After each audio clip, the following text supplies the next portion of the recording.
Hola, ¿cómo están? Bienvenidos a una nueva entrevista de Carta Política. Yo soy Felipe Gali y hoy vamos a hablar sobre un tema central para lo que es América Latina, un tema que se ha discutido largamente. Vamos a hablar sobre nada más y nada menos que Cuba.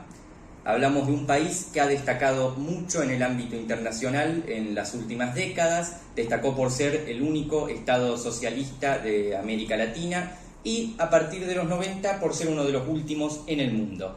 Pero rara vez se ha tenido la oportunidad de entrevistar como hoy a alguien que viva Cuba todos los días, que viva en La Habana, nada más y nada menos. Nos encontramos hoy con Ernesto, que nos va a responder algunas preguntas sobre la situación actual en Cuba y cómo se encuentra después de la protesta masiva que se vio hace nada más y nada menos que un año, el 11 de julio, cuando se va a publicar esta entrevista. ¿Cómo te encontrás, Ernesto?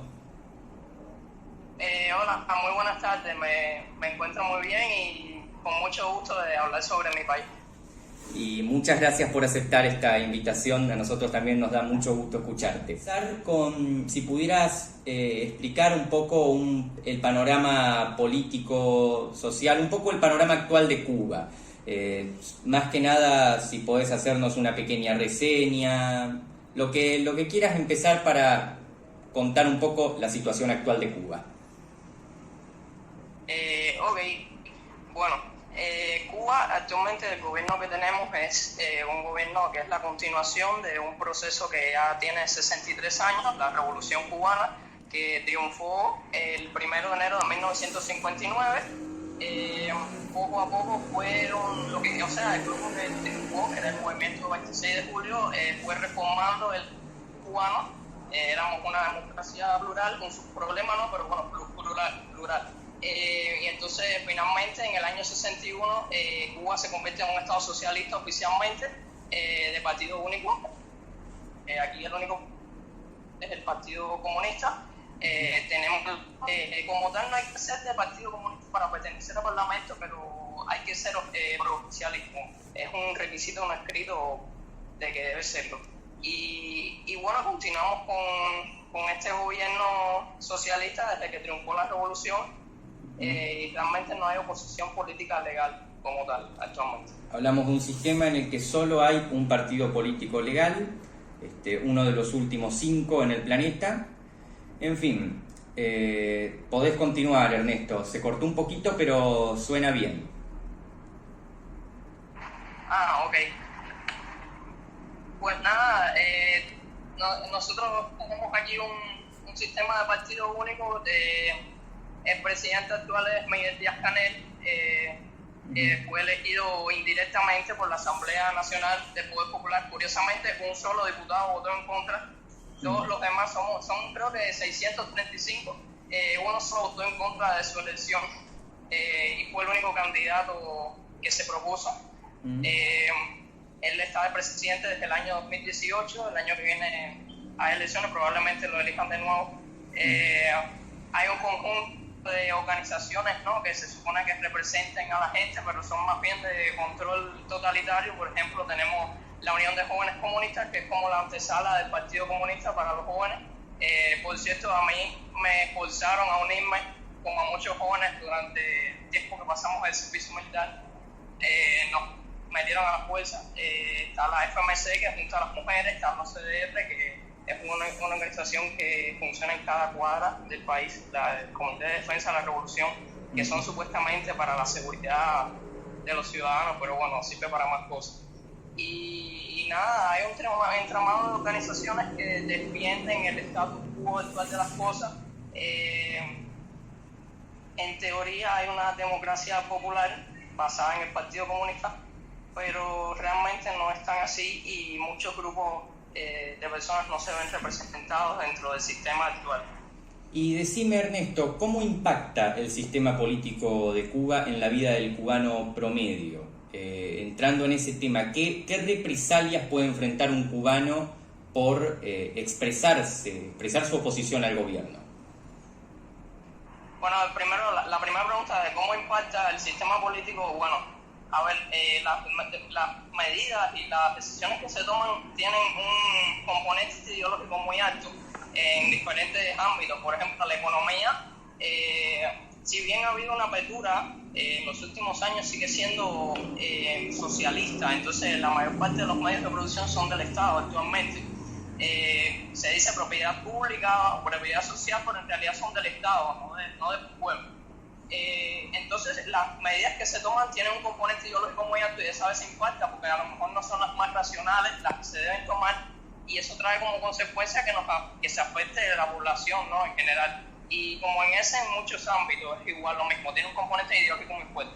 Sobre la expresión de lo que uno piensa, bueno, aquí en la nueva constitución que se aprobó en el 2019 supuestamente refrenda ese derecho a la libertad de expresión, porque anteriormente decía libertad de expresión de acuerdo a los preceptos de la sociedad socialista, ya no. Pero en la práctica creo que se ha comprobado de que no funciona. El ejemplo más claro, bueno, es lo que pasó hace un año, que hubo gente que quiso salir a expresarse porque ya no aguantaban más la situación que había una situación muy mala respecto a la salud pública, a la economía en general, y es que aún la hay, ¿no?, con sus matices. Y la gente salió y bueno, actualmente hay mucha gente detenida que se le ha inculpado de cargos, se ha usado tecnicismos legales para que terminen por eso, ¿entiendes? Cuando en realidad el crimen, que el crimen, porque entre muchas comillas, porque en realidad no es un crimen que cometen, es expresarse en contra del estado actual de las cosas. Hay un crimen incluso aquí en Cuba tipificado en las leyes, que es atentar contra la seguridad del Estado, que en la práctica es atentar contra el sistema político actual.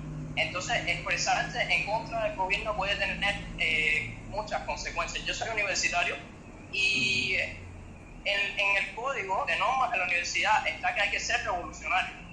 O sea, la salud y la educación son públicas, pero en la educación universitaria, por ejemplo, está tipificado de que uno debe tener esos ideales revolucionarios. Y hay muchos casos de personas que han sido expulsadas de las universidades por expresarse en contra del estado actual de las cosas, y también hay casos de gente que salió a manifestarse el año pasado y las organizaciones estudiantiles, que su trabajo es defender a los estudiantes, no se han pronunciado, ¿no?, y ni siquiera han tratado de defender a esos estudiantes. Entonces, bueno, la situación aquí es complicada para expresarse si la opinión que uno tiene no es pro gobierno en general. Es muy interesante lo que decís y muy terrible al mismo tiempo. La verdad, da para pensar. Pero bueno, yendo a lo que había medio, las medidas del gobierno, como bien dijiste antes, muy ideológicas. Cuando se habla de Cuba, cuando se mencionan los problemas que enfrenta Cuba, cuando se llega al ámbito internacional, los que más hablan del tema hablan de escasez. Y vos dijiste antes, sos estudiante universitario, todos los que organizamos Carta Política lo somos. Y desde tu experiencia, ¿qué escasez enfrenta el estudiante cubano promedio en este momento? Por poner bueno, aparte de las escaseces que sufren todos los cubanos, ¿no?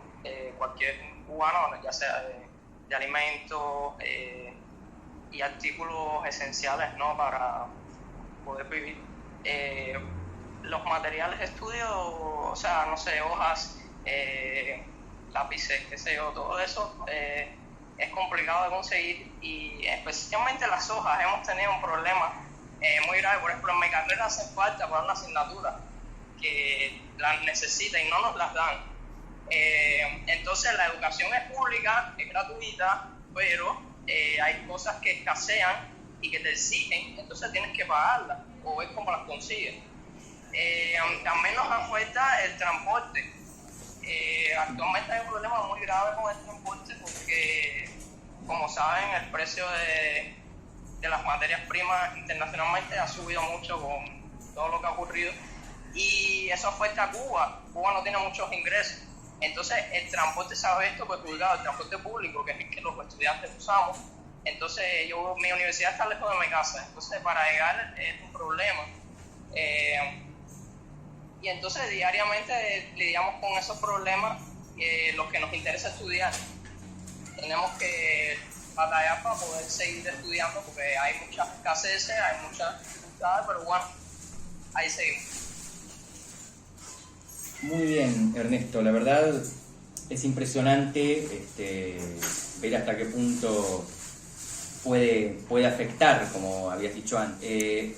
Hay muchos productos entonces que no se pueden conseguir fácilmente en Cuba. ¿Se recurre a algún tipo de mercado negro? ¿Se puede alcanzar alguno de esos productos por otro medio? A ver, en teoría aquí puedes conseguir lo que tú quieras, pero a un precio altísimo. Como hay una oferta tan limitada, lo que pasa es que un grupo de personas que su trabajo literalmente es comprar las cosas y revenderlas, se dedican precisamente a eso. Las persiguen, van a las tiendas porque tienen tiempo, porque no trabajan en otra cosa, van, cazan los productos, como decimos aquí, o sea, están velando los productos para cuando salgan, comprarlos y después revenderlos. Entonces, esa situación existía antes de la pandemia, pero se ha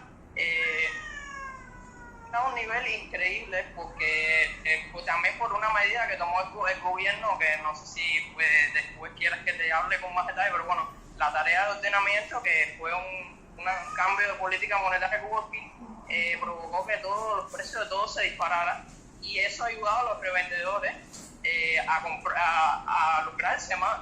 Compran las cosas y las venden a sobreprecio, pero por 5 veces el valor que tiene en las tiendas del Estado o más, incluso en algunos casos. Hay un mercado negro muy grande. Diría que la mayor parte de las cosas se compran actualmente aquí en el mercado negro, porque lo que vende el Estado en sus tiendas se agota muy rápidamente, y como hay una demanda tan alta que la oferta no llega a suplirla, los precios se disparan. Eso es lo que pasa. Bastante impactante. Bastante impactante. Vemos un sistema que está completamente colapsado y del que se habla muy poco, porque se suele llegar a amplios debates respecto a lo que es el tema de Cuba, pero rara vez tocamos lo que pasa adentro de Cuba. Rara vez nos acordamos de que Cuba es un país real, con gente real viviendo en él, que puede enfrentar situaciones como las que Ernesto ahora mismo nos está describiendo. Ernesto, habíamos hablado antes, vos habías mencionado que hiciste el servicio militar obligatorio. Cuba es uno de los países que implementan todavía esta modalidad. ¿Qué podés contarnos respecto a la vida en el servicio militar obligatorio? No es necesario que des muchos detalles, si no lo deseas, pero una visión general, si pudieras. Bueno, ok. Para empezar, aquí, como bien decías, en Cuba está instaurado el servicio militar obligatorio. De hecho, desde el año 1964, antes de la revolución, no era obligatorio. Entonces, todos los varones, en teoría mayores de 18 años, en mi caso, me hubiera tocado, en la pandemia atrasó mi servicio militar obligatorio. Me hubiera tocado entrar con 17 años, pero en teoría los varones que cumplen la edad de 18 años deben pasar un año de servicio obligatorio si obtienen una carrera universitaria, o sea, pasas un año y después tienes derecho a continuar tus estudios en la universidad, y si no obtienes una carrera universitaria tienes que pasar 2 años. Antes que nada, decir que yo estoy totalmente en contra de eso, sea aquí en Cuba, en cualquier país del mundo, sea desarrollado o subdesarrollado. Considero que va totalmente en contra de la libertad de una persona, y más que yo lo pasé, entonces sé lo que es eso. Aquí en Cuba tienes que pasarlo, si no enfrentas literalmente preso. Puedes ir por eso, por no pasar el servicio militar obligatorio. Hay gente que se arriesga y vive unos cuantos años de su vida yendo de un lugar para otro para no pasar, pero yo quiero estudiar mi carrera universitaria, tú puedes pasar. Entonces, bueno, te llaman, te citan a un lugar, de ahí te llevan para la unidad militar o el lugar donde te toque, que puede ser cerca, puede ser lejos. A mí incluso me mandaron fuera de mi provincia, y nada, yo pasé 13 meses. Tienes que seguir las órdenes que te den, independientemente de que tú no quieras estar ahí, tienes que seguir todas las órdenes que te den, y si no lo haces están subordinados, que eso significa que te pueden denunciar a la Fiscalía Militar e ir preso por un periodo de tiempo que ellos determinen. Y bueno, ahí uno pasa hambre, pasa miles de necesidades, tiene que juntarse con gente que a lo mejor no tiene los mismos intereses que uno, incluso gente que practica el robo y otras cosas que no son buenas. aunque uno no quiera, tiene que pasarlo, y realmente es algo que vivimos todos los jóvenes cubanos, no hasta ahora. Ojalá que incluso hay rumores de que van a implantarlo para mujeres, porque la población cubana está tendiendo a decrecer, entonces ya solo con los varones no pueden rellenar todas las unidades militares para darle mantenimiento y para preparar. Y o sea, los varones no somos suficientes ya, porque en realidad nosotros somos mano de obra, porque nosotros no estamos cumpliendo en realidad la defensa de la patria, que es la explicación que ellos dan, de que tenemos que prepararnos para defender a la patria. No estamos en ninguna guerra y no creo que la haya. Entonces, literalmente nos movilizan supuestamente para eso, para enseñarnos. No aprendemos mucho. Sé disparar una KM, por ejemplo, pero no tengo preparación militar muy extensa. En una guerra probablemente no duraría mucho porque no sé mucho. Porque la mayor parte del tiempo la pasamos trabajando en lo que te manden. A ver, a pintar un edificio, cargar saco, lo que sea. Entonces pierdes el tiempo, te desvinculas del estudio y nada, que te obligan a pasarlo, no hay otra opción. Es así. Es terrible. Y bueno, suponemos que en esas circunstancias se viven muchos episodios de violencia, de violación a los derechos humanos, que bueno, en sistemas como el que acabas de describir parecen ser el pan de cada día. Pero bueno, muchas gracias Ernesto por estar comentándonos todo esto. Pasar a hablar sobre lo que es la cuestión de la oposición en Cuba. ¿Qué panorama tiene ahora la oposición cubana? Porque vemos que en los últimos años han aumentado, o por lo menos se ven más en lo que es afuera de Cuba, lo que es la expresión opositora. Vemos que se habla más de protestas, que se habla más de grupos. ¿Qué podés contarnos sobre la expresión de la oposición en un país donde esta está prohibida? Bueno, considero que en los últimos años realmente la gente ha perdido un poco el miedo a expresarse públicamente en contra o del gobierno en general o de alguna política que tome el gobierno. Es verdad que en los últimos meses como que la oposición ha estado un poco de capa caída, muchos opositores han tenido que emigrar porque les han hecho la vida imposible aquí en Cuba, les hacen la vida imposible, están detrás de ellos todo el tiempo, no les permiten salir de sus casas, les cortan el internet, los amenazan, se los llevan para las unidades militares, los vuelven a asustar, les hacen la vida imposible, pero es verdad que en los últimos años sí ha aumentado como tal la actividad opositora. Bueno, el clima de todo esto fue el año pasado, tuvimos primero el 11 de julio, que fue más espontáneo, participó el pueblo, la gente espontáneamente salió a la calle, y bueno, lo que iba a pasar el 15N, que era más organizado, pero que nunca antes había visto algo así.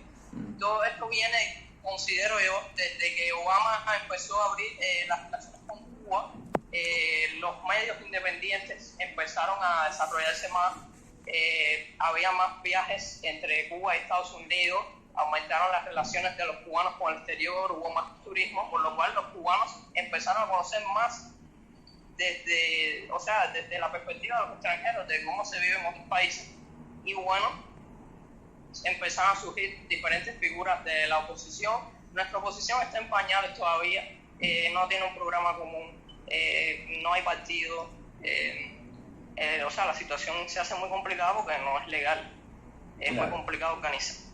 Entonces, pero considero que sí, que se ha desarrollado mucho más en los últimos años y la gente empieza a tomar conciencia. Aún, ya te digo, estamos en pañales. Aquí en Cuba la gente no tiene conciencia democrática, no hay cultura democrática, porque la gente que participó en procesos democráticos ya o es muy mayor, o emigró, o falleció, o gran parte ya le lavaron el cerebro durante décadas, porque la única información que había era la que daban en los medios oficiales.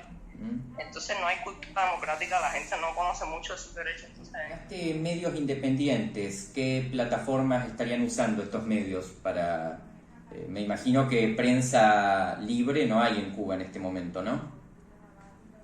En Cuba no hay prensa libre, incluso el periodismo privado, que no sea del Estado, está prohibido.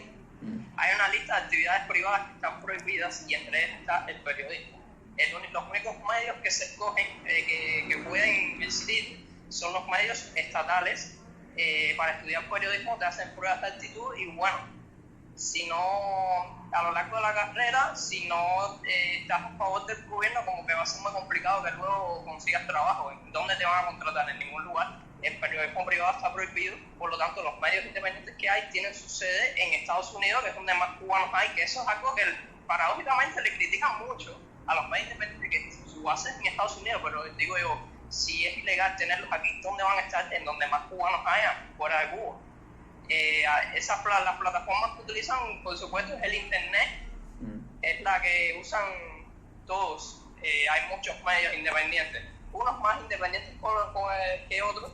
El Estado le critica a algunos que reciben financiación del gobierno de los Estados Unidos, pero hay muchos. Está, por poner ejemplos, ¿no? Cibercuba, Diario de Cuba, 14 y medio, El Toque, hay muchos.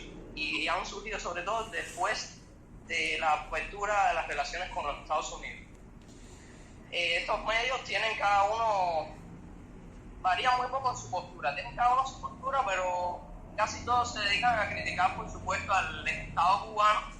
Algunos son más verídicos que otros, algunos tienen una agenda más demócrata que otros, porque cada cual presenta la realidad más o menos parecida, pero con sus matices. Y lo que considero que todavía no hay un periodismo realmente desarrollado, y hay algunos medios que son más serios que otros, pero no tienen el desarrollo que hay en una democracia, que el periodismo se desarrolla mucho mejor y las mejores opiniones surgen, ¿no?, del debate. Claro. Bueno, muchas gracias por aclarar ese punto sobre lo que es la situación de la prensa en Cuba y sobre los grupos, bueno, opositores que no tienen otro medio más que Internet para expresarse por lo pronto. Y el Internet allá en Cuba es sometido a censura, ¿no?, de alguna forma. A ver, tenemos un solo proveedor de Internet, que es ELSA, que es estatal, por supuesto. Entonces, tienen el control del Internet. Los medios independientes, para acceder a ellos, tienes que usar VPN, o sea, están censurados, o acceder por los canales de Telegram, que eso sí no lo pueden censurar. El Internet aquí han cogido la costumbre de que cada vez que hay algún estallido social, algún problema de ese tipo, alguna situación de ese tipo, que eso no es un problema, cortan el Internet. El 11 de julio, después del 11 de julio hubo una semana ahí que cortaban el Internet constantemente. El 27-28 de enero, si no me equivoco, del 2021, que fue un episodio que hubo frente al Ministerio de Cultura con unos opositores, cortaron el Internet. El 15N, si mal no me equivoco, cortaron el Internet. Han cogido como costumbre cortar el Internet para que la oposición no se pueda organizar. Incluso hay sujetos independientes, ¿no?, que cuando van a realizar alguna acción o simplemente para hostigarlo, le cortan el Internet. Hubo una opositora cubana, que no recuerdo su nombre, que iba a dar una entrevista al Parlamento Europeo sobre la situación de Cuba y le cortaron el Internet para que no pudiera hablar. Creo que fue con el Parlamento Europeo o el Consejo de Derechos Humanos de la ONU, no recuerdo bien, pero le cortaron el Internet para que no pudiera asistir. Entonces tienen el control del Internet y censuran los artículos o las páginas web que no les convenga. Claro, no tiene el alcance que tienen otros países, porque realmente aquí no hay mucho desarrollo respecto a eso, pero lo principal, lo que más les preocupa, sí lo cortan, porque ya es demasiado o sea, no les conviene y lo cortan. Claro. Bueno, agradezcamos entonces que no nos han cortado el Internet esta noche. Simplemente agradezcamos eso por ahora. Pero bueno, ¿qué ocurrió el 11 de julio? Porque lo habíamos mencionado antes, pero no hablamos con tanto detalle del tema. ¿Qué fue esa masiva protesta que terminó en el corte de Internet que mencionaste antes? Bueno, la situación que hubo el 11 de julio fue la culminación de una situación que era insostenible. Incluso después del 11 de julio empezaron a tomar medidas para paliar un poco la situación. El 11 de julio Cuba vivía su peor momento, hasta ese momento, ¿no?, respecto a la COVID-19. Había muchas muertes, muchos casos, muchos más muertes de las que reportaba el gobierno, porque se veían videos a diario de las ampliaciones que tenían que hacer a los cementerios. Hay un exceso de mortalidad en Cuba en el año 2021 de casi 60.000 personas. si no me equivoco. Entonces puedes estimar más o menos por ahí la cantidad de muertes que hubo realmente por la COVID, cuando actualmente se informan en total alrededor de 9.000 muertes. Y nada más el año pasado hubo un exceso de mortalidad de 60.000. Entonces, había mucha escasez, la situación de la COVID estaba muy tensa, estaban quitando mucho la electricidad. Entonces la gente simplemente estalló, hubo un estallido literalmente social. Todo empezó aquí en Artemisa, en San Antonio de los Baños, cerca de la frontera entre Artemisa y La Habana, San Antonio de los Baños. Y después de ahí se extendió al resto del país. Fue algo masivo en todos los lugares del país. La gente salió a las calles en cantidad de miles. Y lo mejor de todo, lo más interesante fue que fue totalmente espontáneo, porque cortaron el internet y la gente aún así, cuando se enteraron con el poco internet que había, no sé, o por teléfono, y gente salió a demostrar el agotamiento que había respecto a la situación tan grave que existía en el país. Incluso en las unidades militares, yo estaba pasando el servicio militar, el 12 de julio, cuando aún seguían las protestas, sacaron a la calle a gente de mi unidad. Yo no salí, pero mucha gente tuvo que salir vestida de civil para fingir un apoyo a la revolución. La gente que salió a apoyar la revolución, en muchos casos era obligatoriamente, no, eso sí no era espontáneo. Los vistieron de civil y los sacaron a la calle con carteles de viva la revolución. Pero todo era montado para supuestamente contrarrestar el apoyo que había a las protestas. Y vos no saliste, ¿no? Eso dijiste recién. Se esperaba que pasaran muchos años para que pasara algo así, y literalmente pasó el año pasado. Y vos dijiste recién que no saliste, ¿pudiste negarte? No, yo trabajaba dentro de la unidad militar en otra oficina y en otro sitio, ¿no? Y no me llamaron a salir, pero mucha gente, la mayoría de las personas que tenían mi edad ahí, tuvieron que salir vestidos de civil. Claro, si te hubieran obligado hubieras tenido que hacerlo. Hubiera tenido que ir probablemente. Sé de una persona que se los llevaron unas guaguas, ¿no? Para el lugar donde iban a salir a marchar supuestamente espontáneamente, y se negó a salir de la guagua porque se sentía mal, pero era una persona. Dudo que si la mayoría hubiera dicho que no, hubiera habido un final feliz respecto a esa situación. Claro. O sea, era obligatorio. Pasamos a lo que fue el 15 de noviembre, que fue un intento de organizar una protesta desde afuera, posterior a lo que fue el 11 de julio, del que se va a cumplir un año. Pasamos a lo que es el 15 de noviembre. ¿Qué ocurrió? Bueno, el 15 de noviembre, Junior García, uno de los integrantes de Archipiélago, una organización independiente que quería juntar figuras opositoras, ¿no? Para promover un cambio hacia la pluralidad. Hablaban mucho de pluralidad, porque los integrantes de Archipiélago no eran personas con afinidad ideológica, simplemente querían pluralidad para el país. Entonces organizaron una marcha que primero la pusieron para el 20 de noviembre. La iban a organizar el 20 de noviembre, iba a ser una marcha cívica, pacífica, y para que participara la mayor cantidad de personas posible, enviaron cartas a los gobiernos provinciales pidiendo permiso, especificando la hora, el lugar, la cantidad de personas en que iba a haber las manifestaciones. La respuesta del gobierno, por supuesto, fue negativa, demostrando una vez más que no hay libertad de expresión porque era una marcha pacífica. La respuesta que dieron fue que no cumplía ningún objetivo de la manifestación y de que estaba organizada realmente por el gobierno de los Estados Unidos, la respuesta que siempre dan. El gobierno encima puso el Día de la Defensa Nacional, que es un día en el que se moviliza el ejército, se hacen ejercicios militares, lo pusieron el 20 de noviembre exactamente. ¿Qué fue lo que hizo Archipiélago? Adelantar la marcha para el día 15 de noviembre. ¿Qué fue lo que hizo el gobierno? El 15 de noviembre declararon la apertura del país, el día en que iban a empezar las escuelas, declararon que iban a hacer eventos populares en la calle, donde iban a haber muchos niños. Entonces Archipiélago decidió que no sería beneficioso finalmente hacer la marcha, porque si pasaba cualquier cosa, la marcha iba a estar manchada por esos actos, porque iban a usar la televisión y todos los medios posibles para deslegitimar la marcha. Junior García, el dirigente de Archipiélago, decidió marchar en solitario el 14 de noviembre con una cosa blanca por una de las principales avenidas de nuestro país, la avenida 23 en La Habana. ¿Y cuál fue la respuesta del gobierno a una persona que iba a marchar pacíficamente con una cosa en la mano? Bueno, pues bloquearle la salida de su casa para que no pudiera salir a marchar, porque eso podía llamar a otras personas a participar. Finalmente, incluso le bloquearon la ventana de su casa, donde él había puesto un cartel de que no lo dejaban salir. Le bloquearon la ventana de su casa con una bandera cubana. Realmente no creo que esté bien que usen un símbolo nacional para eso, pero bueno, han hecho otras cosas peores.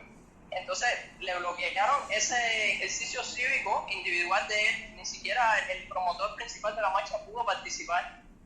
Y en eso quedó. Para ellos hicieron una propaganda muy grande de que fue un fracaso, pero considero de que no fue un fracaso, porque fue una demostración más de cómo funciona el sistema aquí, ¿entiendes? ¿No? La oposición se ve muy deprimida, es muy complicado. Que de verdad quiera participar en algo de eso es porque tiene muchas ganas, porque es muy complicado la situación.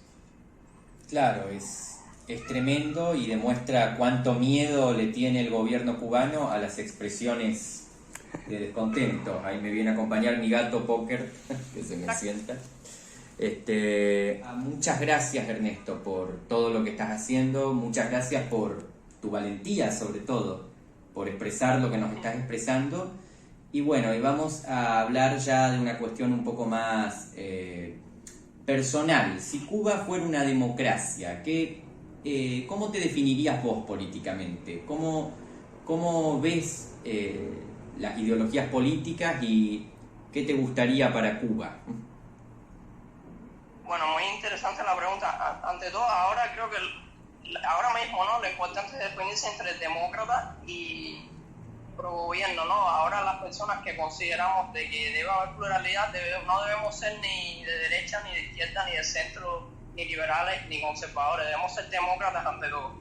Y bueno, ya cuando logremos que haya una democracia, pluralidad, representativa, todos, para el fin de todos, como decía nuestro héroe nacional José Martí, creo que sería orgullosamente socialdemócrata. Considero de que muchas de las conquistas sociales que tanto se usan actualmente con un fin político, creo que son derechos que debemos mantener. Yo no abogo por un capitalismo inhumano ni por un régimen que no sea para el ser humano. Yo considero que lo correcto sería mantener los beneficios sociales que de verdad contribuyan a que haya un bienestar, un estado de bienestar general, ¿no?, para la población, pero al mismo tiempo tener una economía de mercado dinámica en la que cada cual con su potencial pueda alcanzar lo que se proponga, y siempre tener una protección mínima, un estado de bienestar para que el que necesite ayuda la tenga y que nadie quede desamparado. Eso sería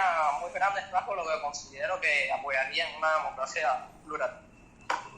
Muy, muy linda tu respuesta, Ernesto, y muchas gracias. Y bueno, quisiera cerrar esto porque ya vamos cerrando. Una última pregunta y luego pasamos a una reflexión final. Una pregunta que se ha hecho muy seguido, que se ha respondido muy seguido, pero que bueno, rara vez se tiene la oportunidad de hacérsela en un escenario, en un espacio como este, a alguien de Cuba. ¿Es Cuba una dictadura? Yo considero que el término más apropiado para definir el tema actual de nuestro país no es el de dictadura, sino de un régimen totalitario. ¿Por qué? Porque la principal herramienta del gobierno actual para mantener el control sobre el país no es la violencia. No dudo que la usen cuando haga falta, incluso el 11 de julio es una expresión de ello, pero el principal medio que tiene el gobierno para mantener el control del país es el control de la opinión de las masas y de la información. Así es como se han mantenido por un largo tiempo, lavándole el cerebro a la gente, convenciéndolas de que esto es lo mejor que podemos tener, de que no hay nada que buscar fuera del socialismo, o de esto no es ni socialismo, de lo que tenemos actualmente. Presentan esto como lo que mejor que hay, ridiculizan cualquier propuesta fuera de lo que tenemos, y de esa manera convencen a la gente de seguir apoyando esto. La mayoría de la gente ha caído en la apatía hacia la política. La mayoría de la gente no le gusta pensar políticamente ya aquí en Cuba, a pesar de que en los últimos años es verdad que más gente se ha sumado, pero la mayoría de la gente vive en la apatía política, no se interesa por la política y la solución que le buscan es salir del país. La mayoría de la gente ya ni siquiera se esfuerza por buscarle una solución a la situación actual, que es muy triste porque antes del triunfo de la revolución teníamos una sociedad civil muy desarrollada, de las más desarrolladas de Latinoamérica. Logramos, por ejemplo, la Constitución de 1940, que fue una de las más progresistas de aquella época, y cuando nos proponíamos un cambio, lo lográbamos. Es verdad que teníamos 1 millón de problemas, pero éramos de las democracias más desarrolladas de América Latina, teníamos nuestro lugar entre los países de Latinoamérica, y es muy triste que actualmente la sociedad civil, si bien se está recuperando, pero está en pañales, ¿entiendes? No tiene esa fuerza que alguna vez tuvo. Bueno, esperemos que la recupere poco a poco y bueno, yo creo, en lo personal lo digo, que entrevistas como estas, personas como vos, Ernesto, son las que logran finalmente esos cambios. No los grandes dirigentes, no los discursos grandilocuentes, sino las personas que se animan a hablar. Y por eso, Ernesto, es que te doy las gracias por haber aceptado esta entrevista, de parte mía, de parte de Carta Política. Y bueno, invitamos a cualquiera que quiera expresarse, que quiera dar su punto de vista sobre cuestiones como estas, a acercarse, en definitiva. Lamento las interrupciones de mi gatito. Y bueno, en definitiva, Ernesto, si quisieras hacer una reflexión final, ¿qué le dirías a los demás cubanos? ¿Qué le dirías a los que te están viendo? ¿Y qué le dirías al gobierno actual de Cuba, si pudieras? Bueno, al gobierno diría que no me representa y que si tuviera la oportunidad de votar lo sacaría fijo del puesto que tiene. A los cubanos diría que nos tenemos que unir más y que tenemos que llegar a un consenso de que hace falta un cambio, que lo fundamental es tener pluralidad. Cuando tengamos pluralidad de opinión libre, legal, de ahí va a salir lo mejor a lo que podemos aspirar. Cuando podamos pensar pluralmente y debatir abiertamente, de ahí van a salir las mejores conclusiones. Y para las demás personas, que la mayoría a lo mejor no son cubanas, diría que atesoren la democracia que tienen. Yo sé que ninguna democracia es perfecta, pero que la atesoren, la que tengan, y que traten de mejorarla y que no caigan en ningún discurso populista, que cuando vayan a votar o cuando vayan a participar en algún acto social que lo tengan bien claro, y que la libertad es muy importante y que no vale la pena perderla por ningún discurso populista ni por mezclar los sentimientos demasiado con la política. Es fundamental tener bien claro las prioridades que uno tiene para uno y para su país. Muchas gracias, Ernesto. Te lo digo por última vez, ya lo he dicho bastante, pero no me alcanzan las palabras para decirlo. Muchas gracias por haber aceptado esta entrevista y muchas gracias a todos los que nos ven. Vamos a ir cerrando con esta entrevista de Carta Política.